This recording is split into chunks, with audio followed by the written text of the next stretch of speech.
All right. Perfect. Okay, let's jump in. So, I'm Marissa, and I'll just be kind of co-hosting and here to kind of, watch the questions and monitor the chat and all that kind of stuff. So, yeah, but as a missionary turned pastor turned entrepreneur, Tim has a lot of experience with challenging transitions. His thoughtful and creative approach to coaching has earned him a reputation of being dependable when it comes to navigating change. And so his experience overseas has caused him to view life as a calling and a journey. And with a strong belief that transitions are fertile ground for clarity and growth, Tim absolutely loves to support his clients through the process of discovery. He enjoys hiking, fishing, hunting, reading, traveling, and time with family and friends. Tim and his wife Eve have raised 3 kids to adulthood, and they have 1 grandson and a brand new baby granddaughter. They live in Idaho, where they get to enjoy the great outdoors.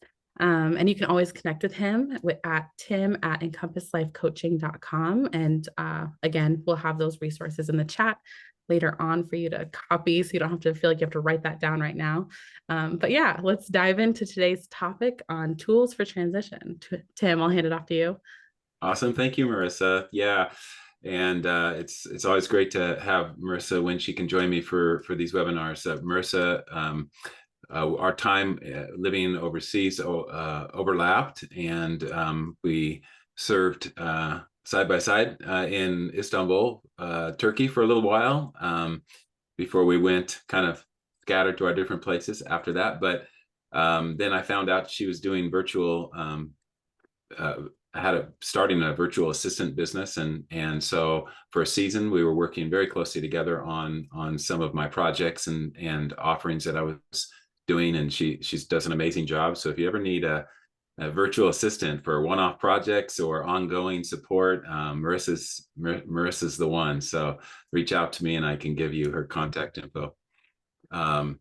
So we're diving in today with tools for transition, and we're going to just look at a number of things, but really I'm curious.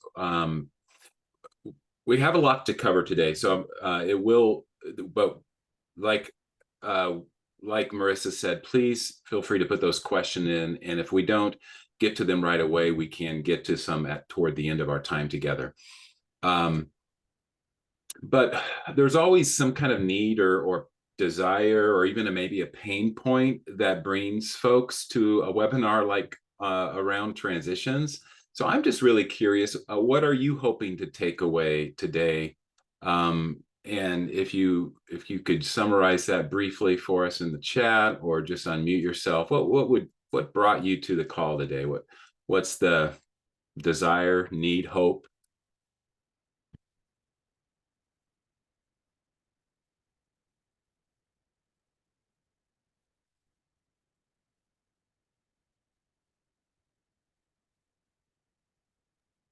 Yeah, just more ways to like settle and to navigate transitions. Settling. So you're kind of maybe on the heels of a transition, settling in following a transition. Okay. Yeah.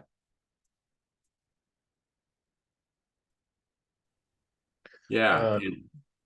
Yeah, we just my family's in the midst of a huge transition, and so we discovered you through another organization, and so I thought let me get on here and hear what your take is on transition. And so yeah, we've got a lot to process and a lot to go over. So what I've seen, I like the way that you're approaching things, and so I'm excited to dig deeper.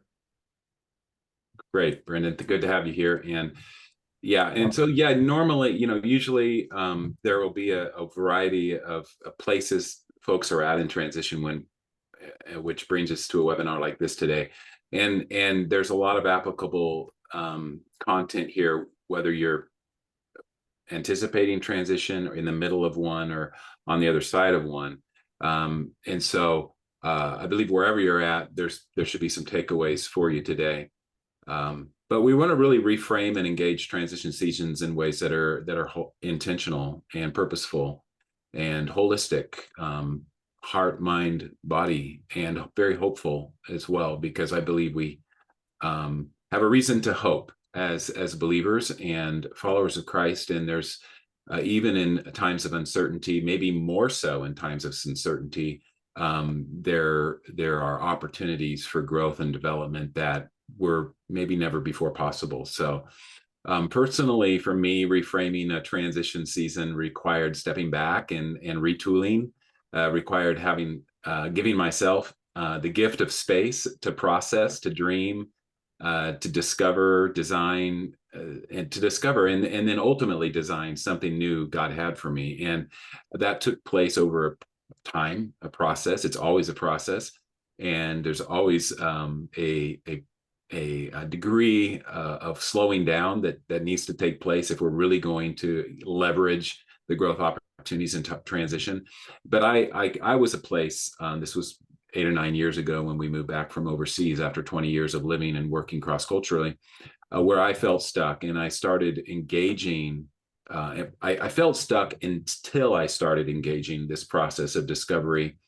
I dealt with a lot of confusion and a lot of lack of clarity, which goes hand in hand with transition seasons, big transition seasons. And I didn't know that at that time. So my questions came out of confusion, a lot of them. But today we're going to unpack a transition using this 3-part coaching model, broadly speaking, that I use in my coaching practice. It's discernment, using the process of discernment, discovery, and designing a change. So it's not a clear 1, 2, 3 step type of thing, but I just kind of say when I approach transitions and the coaching that I do, whether I do group coaching or individual coaching through transitions, there's always these big 3 components or themes within the process of engaging transition well, and that's discernment, discovery, and then kind of moving toward action. What's next? Putting together plans and structures, which are important. Today, we're going to spend more of our time really looking at the internal, kind of the reflection and the internal piece and some of that processing. But I do have a really great process for designing piece, getting to where we can actually structure and plan a transition. And I'll talk more with you about that as well a little bit later on. But I want to help you lean into greater discernment today by locating yourself kind of on that transition path and having maybe more of a values focused, or keeping your core values in mind when navigating change is so important. When we're able to get clarity over what matters most in transition seasons, we're better prepared to really navigate that uncertainty that tends to creep in, because we know that we have a grounding. We know that we're standing on something solid even when other things kind of shift and change. So, and there's a drift, like maybe there has been a drifting away from values or what's important, just because life happens, and you maybe have gone through a season of life, work, ministry that has slowly taken you away from maybe what's most important to you, and you want to get back to that. You want to realign yourself with what's important, and that's, I think, what this webinar will touch on a little bit more deeply around some of that. What matters most? Why do we drift? What matters most? How can we anchor ourselves? Kind of like that true north picture, right? There's the true north and there's that magnetic north, if you've ever read anything about that piece and how that works. But I don't get it all, but I know that the magnetic north, it's true north transition is kind of like that magnetic. There's that pull, right, where we drifted away, or we've drifted just not kind of where we want to be. So we want to get back into that. We tend to get off course by small degrees. And the good news is that the course corrections are more doable and more manageable when we have decided what's important and why. And then we have a process for sustaining our commitments. I love this quote. It's by William Bridges. He says, transition is the process of letting go of the way things used to be and taking hold of the way they subsequently become. And in between the letting go and the taking hold again, there is a chaotic but potentially creative neutral zone when things aren't the old way, but aren't really the new way either. This is a three-phase process: ending, neutral zone, beginning again. That's transition. And so I'm convinced in my belief that transitions are really creative seasons, full of creative moments. But to fully appreciate that, it's important to lean into the change by embracing and really engaging where we're at. So and to give language to where we're at. And so let's turn to a little tool that I feel has been helpful in unpacking one's transition story. And that's called the transition curve. This is not my original content, so I'll just tell you when we get to the tool, there's a credit to that to the individual who put that curve together. But it depicts endings, neutral zone, and new beginnings. And this is just the bare bones. It's not fully laid out here yet, but just to show you on this slide here. The transition curve helps us discern and begin to answer that question: where am I?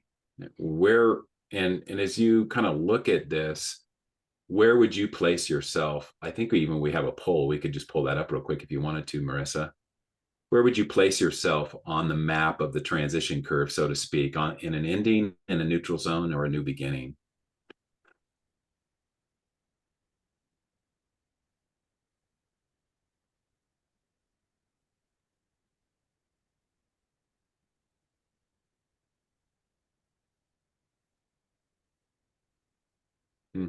Okay, what do we have there? All right. Okay, just had all the answers come in. So let me share these results. Looks like we're almost split 50-50 between neutral zone and new beginning. Okay. Yeah. And that's where that's kind of common. Like we'll show up and sometimes there's a blend. I feel like, we're in a neutral zone, but we're kind of heading into the new beginning phase, and this will kind of clarify why that, as we fill out the curve here, this will kind of clarify why that's the case. But it incorporates the idea that energy levels can change. They can elevate and bottom out based on where we find ourselves on the curve. So give some language to where you are. You can put the word or words in the chat that most resonate to you. For me, I mentioned confusion. I mentioned, I think there are some things that when I went back, when I was mentioning my big transition about eight years ago, before I really engaged intentionally and purposefully, kind of recalibrated, so to speak, I was in a season of real maybe denial, maybe some confusion and disenchantment, disillusionment. And so which is common in endings, especially hard endings, and then the grieving process that goes along with that. But what are some others, if you were to give language to maybe 1, 2, 3 words that pop out to you, and they could be anywhere on the map. So we have a couple of responses in the chat. Brendan said somewhere between confusion and discovery, but closer to the confusion and anxiety. And then Aileen said reorientation. It's the one that sticks out to her the most. It's a nice feeling when some of that reorientation begins to come back and to It's a good feeling. Yeah. And Emma said lots of chaos, but also discovery and some reorientation. Mm-hmm. Yeah. So in that neutral zone space, but moving upwards toward new beginnings, and some of those words that are a little bit more, will feel a little more life-giving or energizing, right, to us.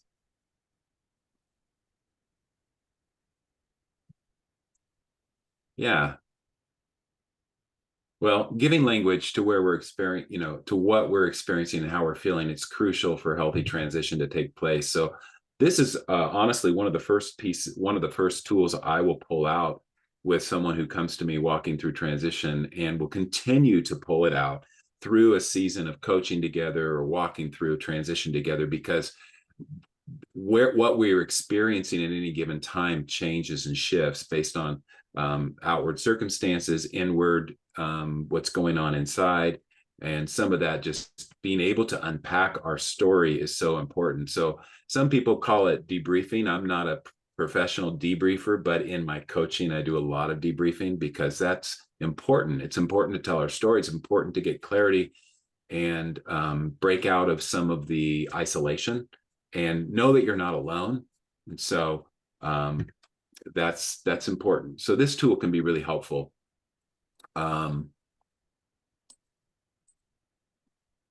So if the transition curve is kind of locating ourselves where we're at, this just kind of answers the question, where, how did I get here? Okay, so now I know where I'm at, and we can all point to, maybe a situation or a circumstance or a season, and we can kind of tell that story as well. How did I get here? But honestly, we don't always feel like we have that space and place to process even that piece. So would you say, and we can do the poll again, Marissa, I think there's one more poll here. Are you in a planned or proactive transition? Are you in an unplanned or reactive one? Kind of more of a rug pulled out transition, let's say, or internal. And when I say internal, I mean that, a lot of time transition begins with a sense of maybe unsettledness or discontent,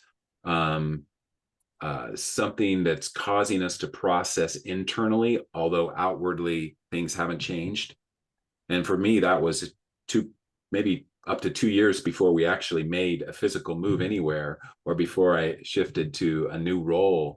A lot of this was an internal piece, and it's a good place to be. We wrestle with the questions, we wrestle with God, but eventually we have to find other ways to process as well, or we will get stuck. So, but when you look at these, and then this can kind of help you gauge, okay, based on how I got here, and a transition can often feel like a combination of one or the other, but based on how I got here, what's the support need? What resources and support do I need at this time for where I'm at and how I got here?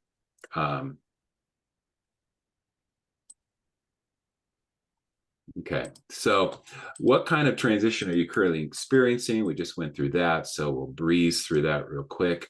Transition is more than just a change, but it's a change that involves an inner component requiring an inner reorientation. In other words, change of outward circumstances might be the trigger for transition, but taking place in an instant.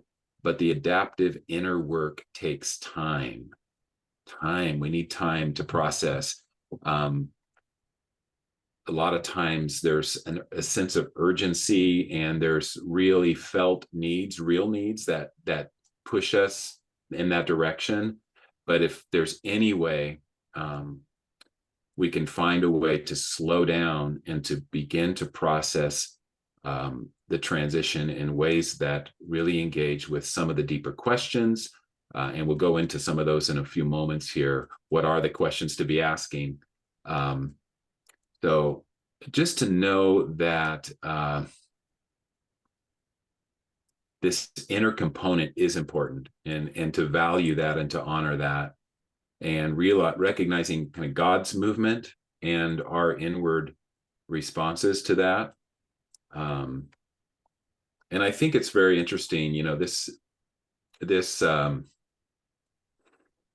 it seems like God likes to get us thinking about where we're at. And this is just one example, of course, in Genesis, the Lord God called to the man, "Where are you?" And he answered, I heard you in the garden. I was afraid because I was naked, so I hid.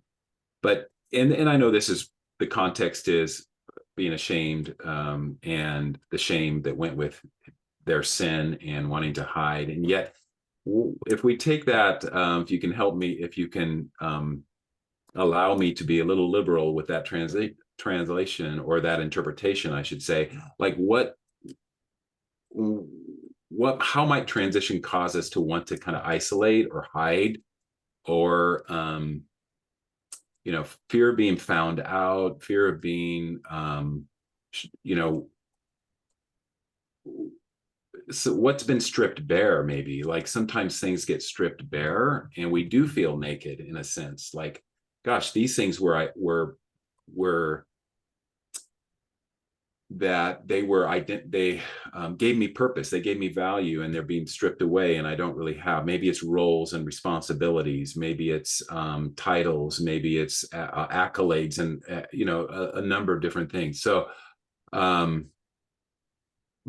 to discern where we are at, honestly, this is important, and it opens that door to discovery. And I do have a great discernment packet that is just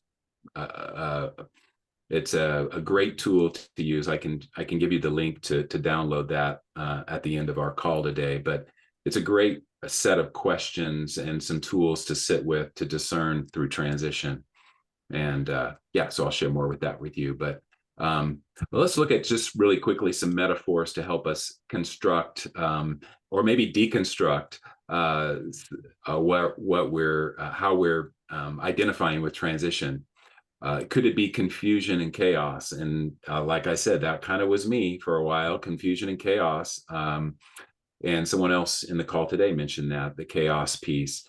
Are we feeling that maybe it's not time, if we are sensing that or feeling that or walking through that, it's not time to forge ahead, but to really pause and to get some perspective, wait until that water clears, mentally, emotionally, situationally. And what are some, trying to identify what are some of the factors contributing to that confusion or that lack of clarity. I love this little quip here by Henry Miller. Confusion is a word we have invented for an order which is not yet understood. So true, right? I mean, we know that God is a God of order, a purpose and order. We know that in our heads, but it doesn't always hit our hearts during transition seasons. And maybe he's he is a God of purpose and order, but not so much predictability, right? So that's where transitions get messy, because we can't predict. We don't see the big picture, but he does assure us that he's working out those eternal purposes through it all, through a life that's yielded to him and surrendered to him. But I think his loving invitation is to slow down for a season of discernment and subsequent discovery. And so part of that process is becoming okay with a degree of uncertainty. And how okay are you with the uncertainty? It's quite okay and quite normal not to know. How can we create space and sit in a place of grace to sit with that uncertainty and some of the questions, not the questions which demand answers, but more curious, prayerful questions. And some of those are in that discernment packet that I mentioned to you, and I think could be really helpful.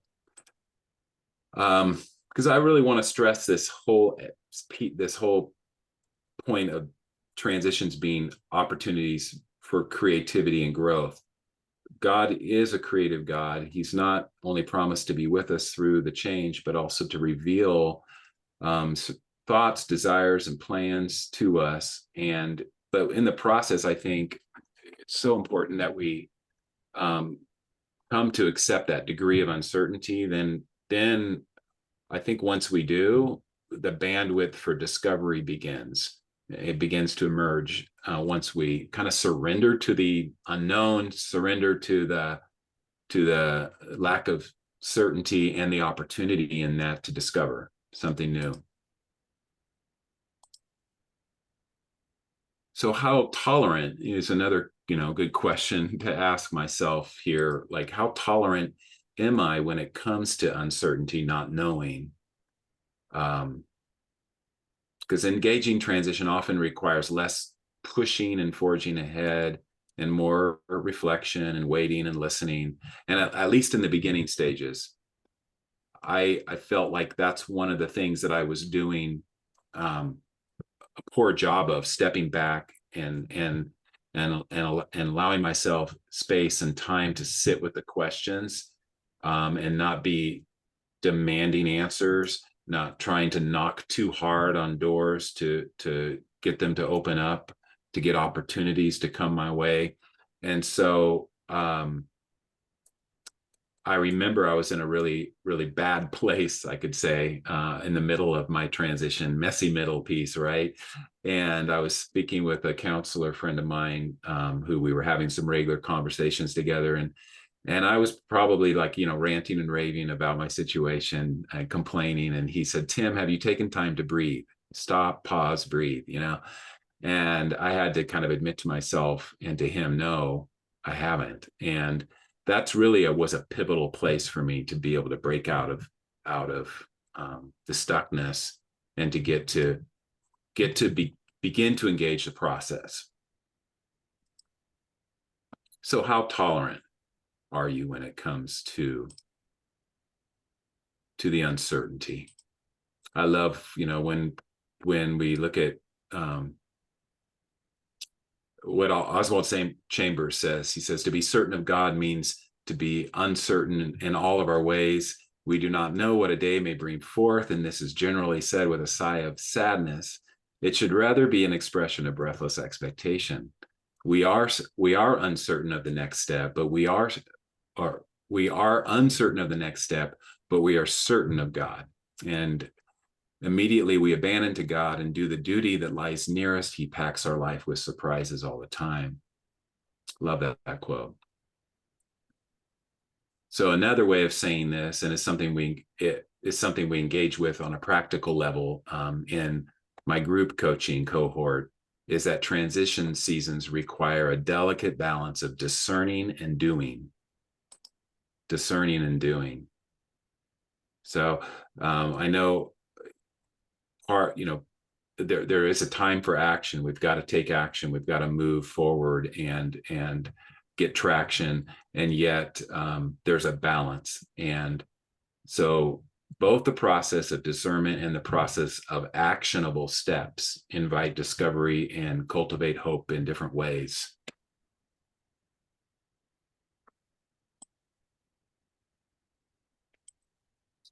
Instability might be another way we kind of, or a perspective that we have when it comes to transition.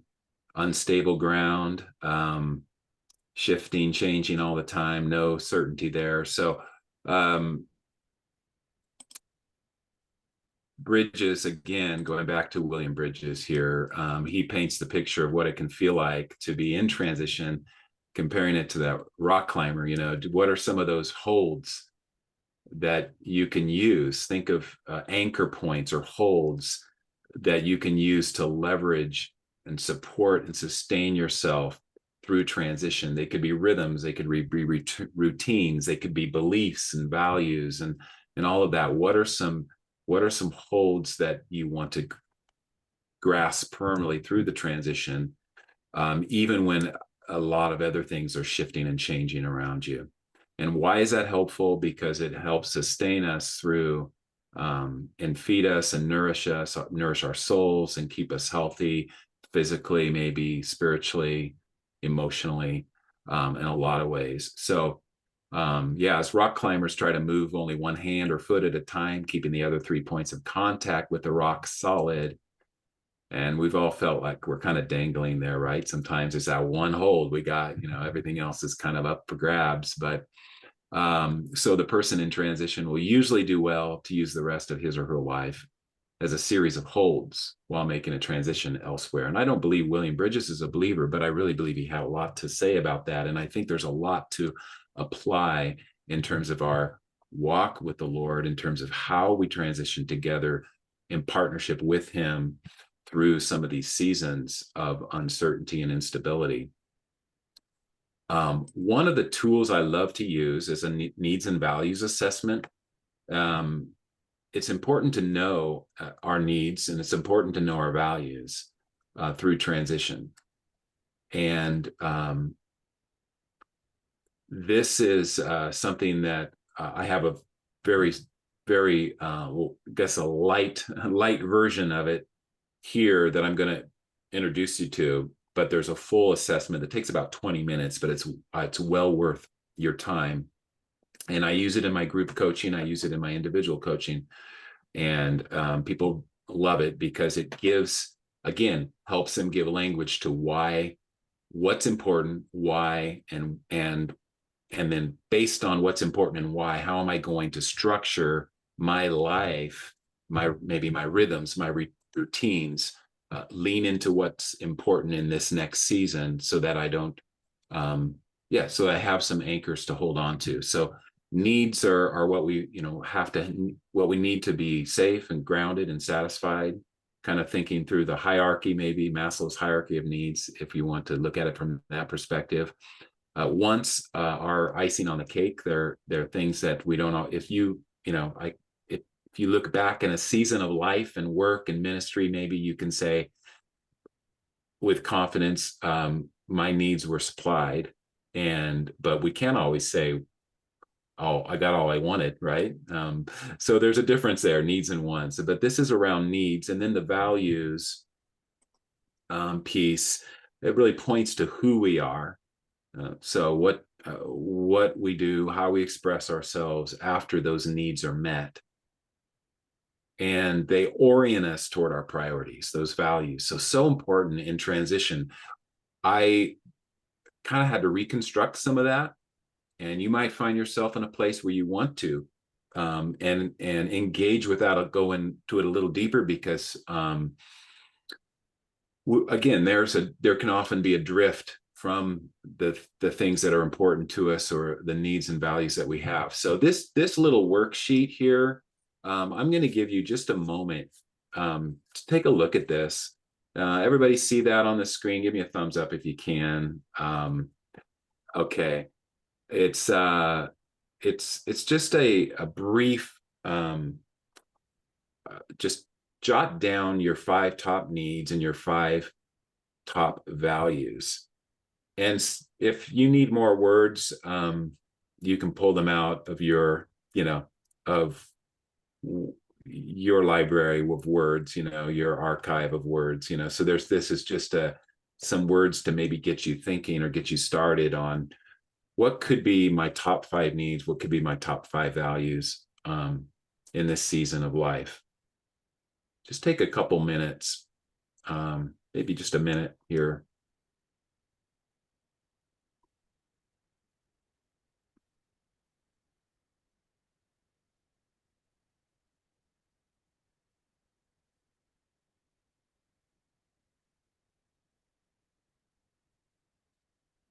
As you're looking at that list, what do you notice?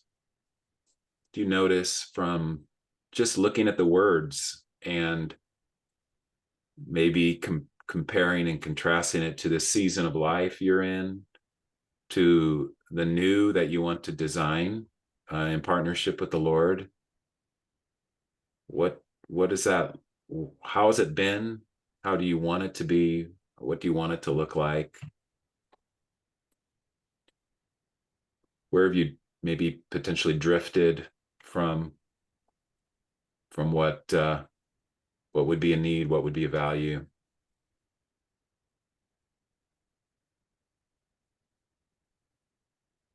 What maybe has become dormant because you haven't been able to engage with it? Stagnant or dormant because yeah, there's not been the opportunity maybe to engage with it, or the intentionality. Anybody want to unmute yourself in this point here and just comment on that?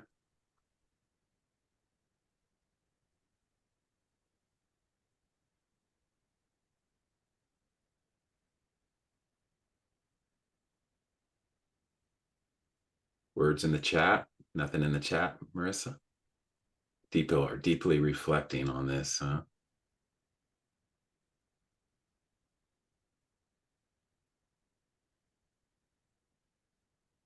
This is just a taste. Like I said, so again, you can download this worksheet. I'll have a download for you at the end here. And also, but if you're interested in the full assessment and how it might help you, it really engage a season of discernment, I highly recommend it, and we can discuss that as well.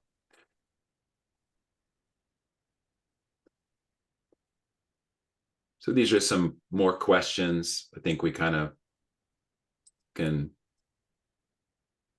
look at those real quick here, but what do they represent to you? What are those words, as you looked at those words, what do they represent to you? What needs are currently being met for you? What needs are not? In terms of the values, what do they represent to you? How are you living out the values, and which of them are missing from how you live your day-to-day life? For those joining me in a group coaching, which starts March 8th, we're going to dive into this with the full assessment, like I said. But for now, how are you seeing these reflected in your life and work? Where might be some contradictions or some misalignment? And how could taking a deeper dive into this help you create direction and momentum in your life and work, intentionality around that? Transition seasons are really times for realigning with what matters most, and knowing those needs and values, knowing our own personal needs and values really plays into this, is an important piece of the puzzle, so to speak. Lots we could say here about other issues commonly addressed in transition. Identity, purpose, default behaviors, values, wholeness, trust issues, character issues. See what comes up? It's a lot, and there's probably a lot more you can probably add to the list here. What issues are commonly addressed in transition? Because transition really does a great job of revealing and highlighting the growth areas in our lives. Kind of shines the spotlight a lot of times on that. And this is why I don't recommend walking through transition alone. Get support, build up some resources and support. Coaching is a great way to do that. Build a team around you. I always kind of encourage people, who could be part of your transition team? Like, who is part of your transition team? If you were to think of what that could look like, is it people in your organization, other colleagues, your family? Yeah, anybody can be part of that team, as long as they're willing and you're able to kind of get the support, maybe some aspect of support and encouragement, resourcing from them. Or maybe you're just transitioning together. You got to be a team, right? You're a family, you're married, whatever is the case, you're transitioning together. And that's also a kind of a really important piece too. No one's perspective on transition is the same, right? So we all go into transition with our unique perspectives and mindsets and approaches and stories, even narratives, right, around how we got here. So sit with your spouse, even if you have an opportunity with that transition curve, for example. That could be an interesting thing right there. Or with a teammate, uh, where do you put yourself on the map? Here's where I put myself on the map. What's lining up? What's different? So there's not necessarily one right place to start, but debriefing, telling our stories, going back to that is has the potential to get it all out on the table, so to speak. So really important. So if there's one place of deeper work that I could mention, is this whole area of identity. Such an opportunity here. And it probably comes up more often than any one of the things. Maybe I shouldn't say that. It's definitely one of the areas that comes up most often in transition seasons, and this is identity. Big life ministry transitions are often characterized by a season of rediscovery and embracing true identity. But in the process, there's kind of sometimes a painful shedding or stripping away of false identities that define our lives, identities based on maybe what we have, what we did, what we do, other people's perceptions, expectations of us, how we perceive other people see us, how we perceive God sees us. There's just so much there that kind of come together to form our sense of identity. But the cool thing is we get to decide what's important, and we get to realign ourselves with God's truth about us. So becoming more aware of who we are at the core, along with some clarity around really what matters most, prepares us to embrace that change out of our authentic self. So Henry Nouwen is the source for these 3 lies. It came out of one of his talks, and I actually picked this up from a book that I was reading on the Enneagram, actually, and someone was telling about this Henry Nouwen's talk. And so, but I think it's really pertinent to transition and identity. These 3 lies that he brings up: I am what I have, I am what I do, I am what other people say about me. That really can be a big piece of transitioning well. Requires us to sometimes confront these 3 lies and to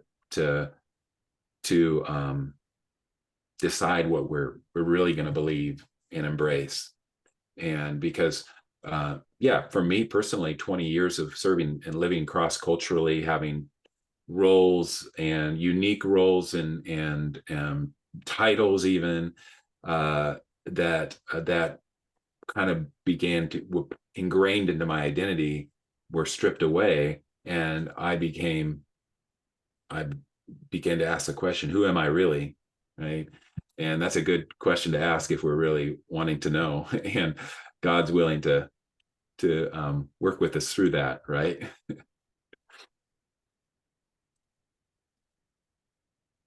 Yeah. So what if this current transition is specifically for you? What might God be up to? In other words, what's the lingering question here for you? As we've gone through some of this, and I know maybe it's been kind of a fire hose a little bit, but what's the lingering question?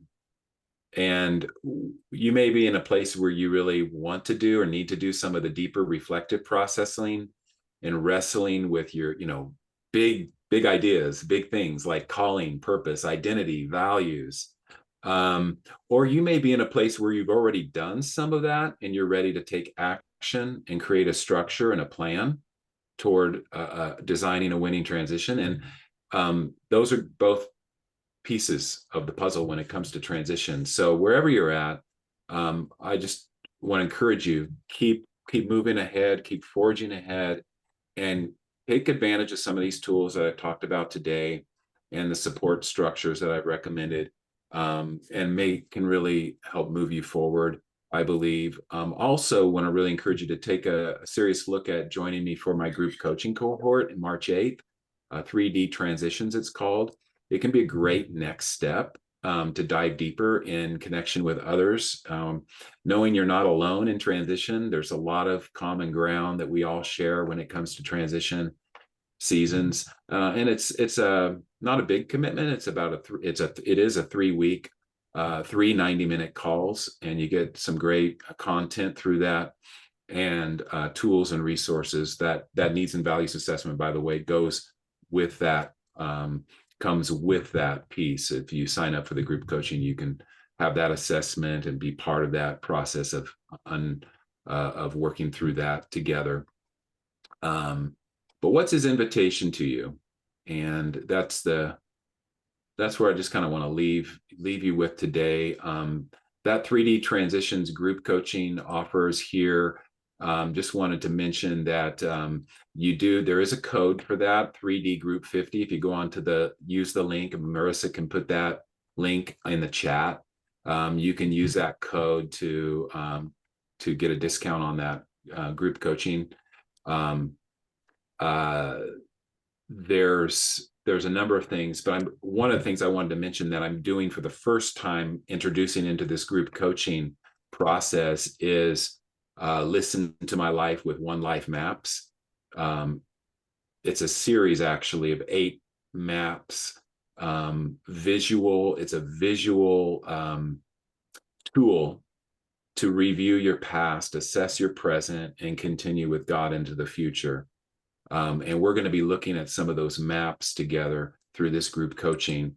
And it's just a really great tool. This is just an example of one of the maps, of one of the 8 of the maps. They're really great visual colored maps that we will use together as we process transition together. So yeah, really great tool there. So yeah, how are you going to discern, discover, and design your change? I'd love to hear from you. I'd love to hear more from you. How are you going to engage that process? If you're in the business of maybe of people care and development, I know a lot of times I'll get on the call, people will join me for these webinars who not only maybe are walking through a transition, but helping others walk through transitions. You're free to use some of those tools. There's other resources on my website that you can grab, some free downloads and different things like that. There's paid downloads and different things, but there's also some free stuff in there. But just encourage you to use and leverage some of those tools as well. Yeah, and but let's connect. Keep me in your keep me on your contact list. Love to hear from you, and we'll be hanging out here for questions for a few minutes. So and me and Marissa will stay on the call here. So we will make the slide deck available and the recording, and you'll get a follow-up to that. So that's what will be coming to you. But yeah, thanks for coming today. Back to any questions that were in the chat, or any questions that you want to unmute yourself and just to ask, or need clarity on something, would do our best to help you with that. All right, I'll hand it off to you, Marissa. Perfect. Yeah, I haven't seen any questions come in the chat, but feel free to drop those in there, or just unmute yourself at this point and ask your question. It could be about any of the content we just covered, if you wanted clarification on something, or about one of Tim's programs or resources, or just transition in general. So yeah, if anyone has any questions, we're open for that now. And then just as a side note, I dropped a couple links for you guys to schedule a call with Tim, or to look into that group coaching, 3D Transitions group coaching. So yeah, those are available resources to you. I just want to say I like the idea of designing your change, because like I know that like a change of perspective, I can bring about a change of perspective. And I've been like working on it because it's been a hard transition. Like I said, I'm on the tail end of it. But I like the idea of designing it, because that kind of puts me as this like artist creator, and like it sounds more exciting. And I like that. Yeah, thank you, Emma. And I think Yeah, and that's where something like the 3D transitions, the group coaching, with some of these, even like the One Life maps, that I don't know if maybe you are artistic or creative or you have that leaning, because the way you talked, it sounded like it. So these are great visual tools to help you kind of engage with some of these questions.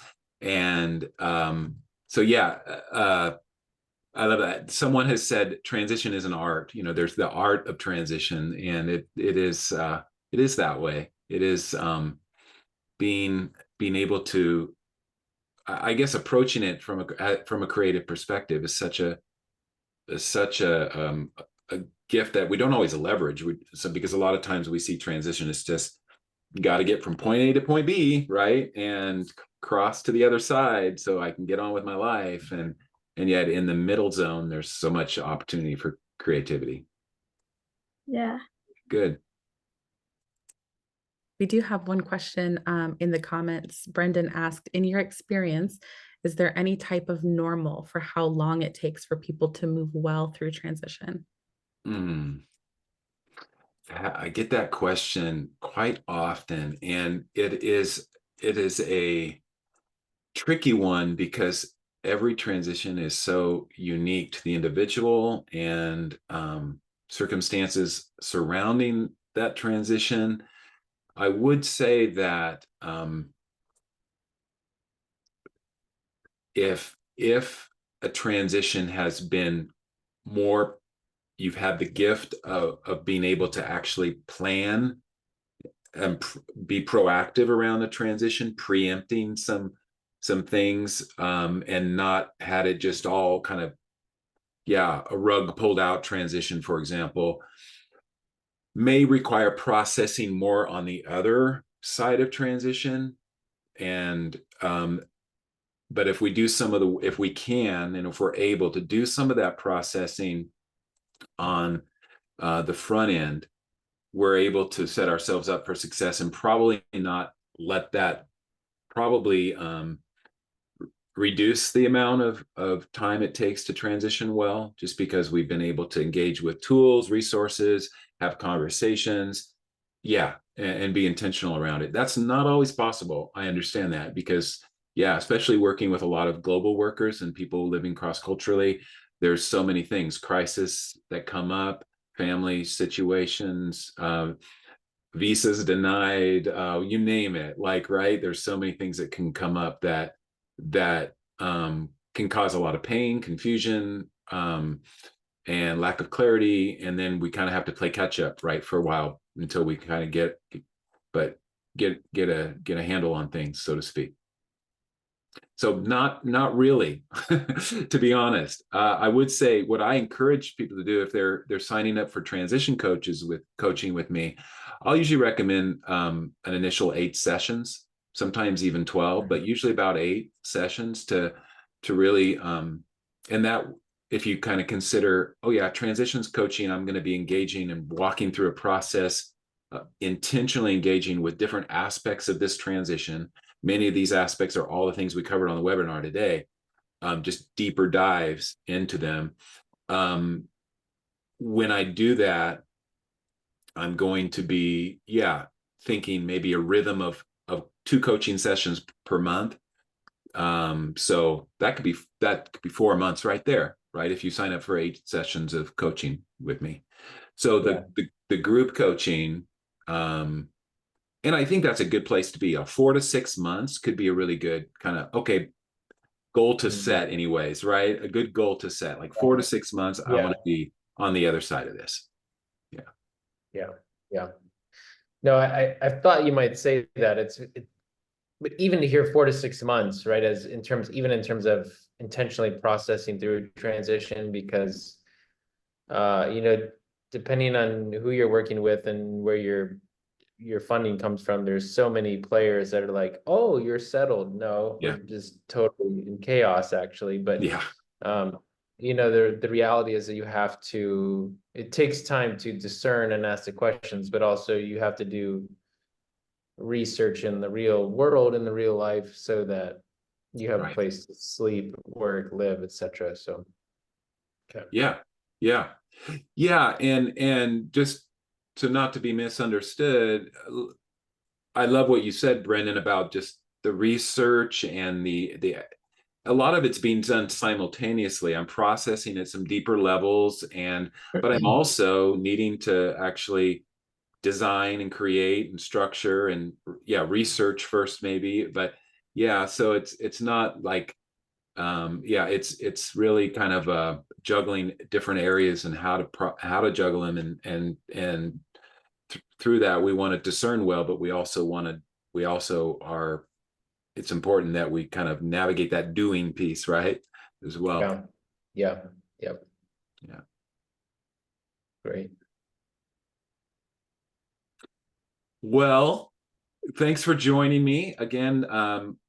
I think if you didn't get something clear, as far as a link or something, the email will follow up with an email, so you'll get all the same things we kind of talked about today. So as far as the links to things, so